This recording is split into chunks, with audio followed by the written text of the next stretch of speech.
Sophie Cunningham just put the WNBA commissioner's job on the table after fans were treated like the problem, and that is only the first major story involving the Indiana Fever today.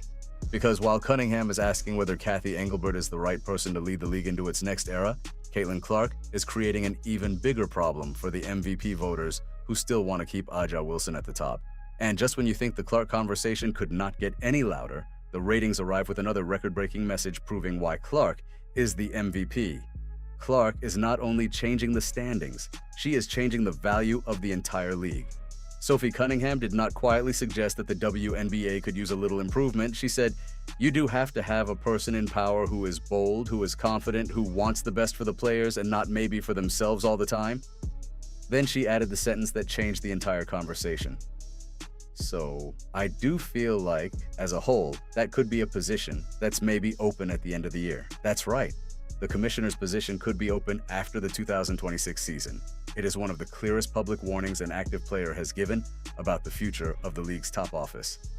I mean, I think I said what I said. I think it's kind of common sense. And I think I'll always believe in that. I think it's really important to protect children.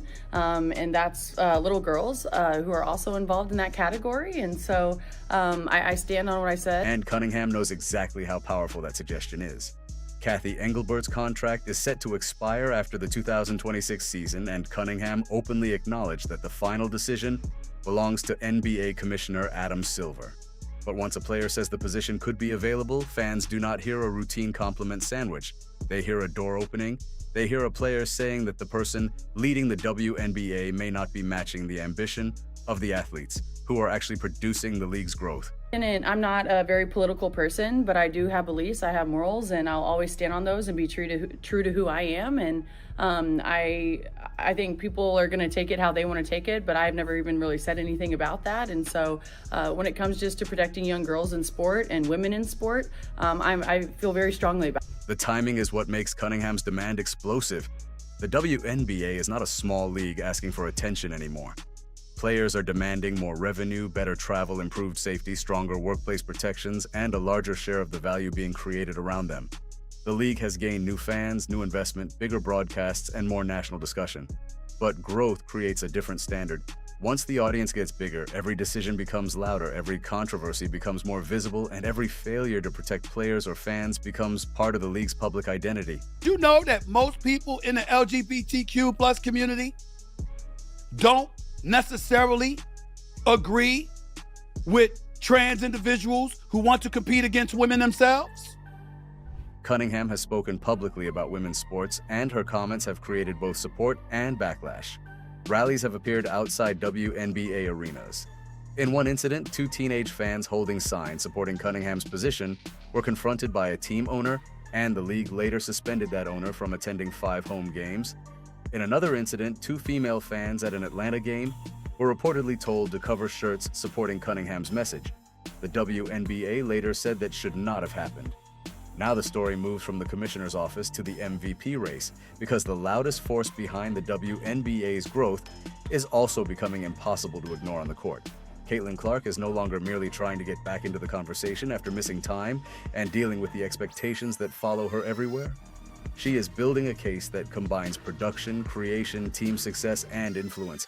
And that is why A'ja Wilson's position at the top is no longer completely comfortable.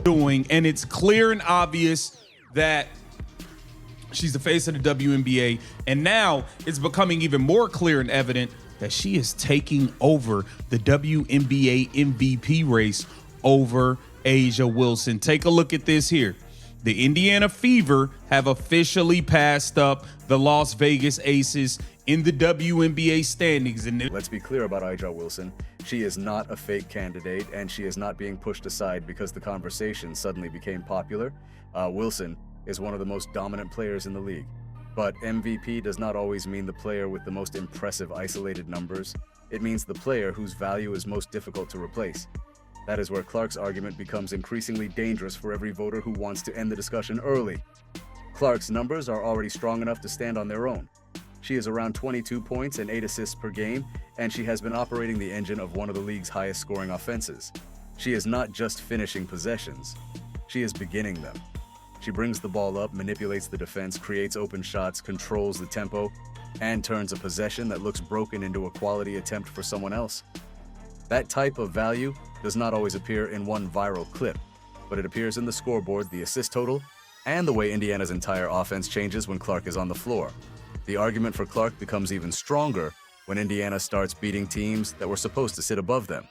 The Fever moved above the Las Vegas Aces in the standings, and suddenly the MVP debate was no longer only about whether Clark's statistics were impressive. It became about whether those statistics were driving winning basketball. If Clark is putting up elite scoring and playmaking numbers while Indiana keeps moving upward, the voters have to answer a difficult question. How much longer can team success be treated as a reason to reward Wilson while being ignored when it strengthens Clark's case? Right here came out yesterday, and it stated Caitlin Clark leads all the MVP candidates on points generated per game. And while this MVP debate is happening, Clark is producing another kind of evidence, the kind that the league cannot debate away because it appears on the television ratings report. Indiana's game against Dallas on ION averaged 1.62 million viewers, making it the most watched WNBA game in that network's history. It even outdrew an NFL preseason game shown on NFL Network. Paige Buchers gave the matchup another star on the other side, but the common thread was obvious. The event became bigger because Caitlin Clark was in it. Then came the Indiana-Atlanta game, and the number became even harder to explain away. The Fever's 95-91 overtime victory over the Dream averaged approximately 2.58 million viewers on ESPN and peaked at about 4 million viewers. That was reported as the largest WNBA audience of any kind ever on cable. It was also the 8th WNBA game that season to average at least 2.4 million viewers, a number that doubled the combined total from the previous 25 seasons. And remember what was happening inside that game? Clark was playing Angel Reese. The rivalry that began in college was still powerful enough to turn a regular season matchup into a national event. Reese supplied the tension, Atlanta supplied the opponent, but Clark remained the central ratings engine. When she faced Paige Buchers, ION broke its record. When she faced Reese, ESPN broke its cable record. The opponent matters, but the common denominator is becoming impossible to miss. That is why these three stories belong in the same video. Sophie Cunningham is saying the league needs leadership capable of handling the growth that its players are creating. Caitlin Clark is making the argument that her value cannot be reduced to a scoring average or dismissed because another superstar has a stronger defensive resume. And the television numbers are showing that the league's biggest commercial events keep forming around Clark's presence. So now the WNBA has three questions in front of it. Does Kathy Engelbert have the bold vision Cunningham believes the league needs? Can Clark's combination of production, creation, and winning finally push her past Wilson in the MVP race? And will the league protect the momentum created by these record-breaking audiences? Or will it keep treating the controversies around its biggest personalities as problems to suppress instead of realities to manage? Sophie Cunningham has opened the door to a commissioner debate. Caitlin Clark is forcing voters to reconsider what MVP value actually means. And the ratings are proving that when Clark is involved, the WNBA does not simply get another game, it gets an event. Now tell me what you think. Is Cunningham right that the WNBA needs a bolder commissioner? Has Clark done enough to take the MVP lead from Aja Wilson? And is Caitlin Clark already the undisputed face of the league? Let me know in the comments and subscribe for more WNBA breakdowns.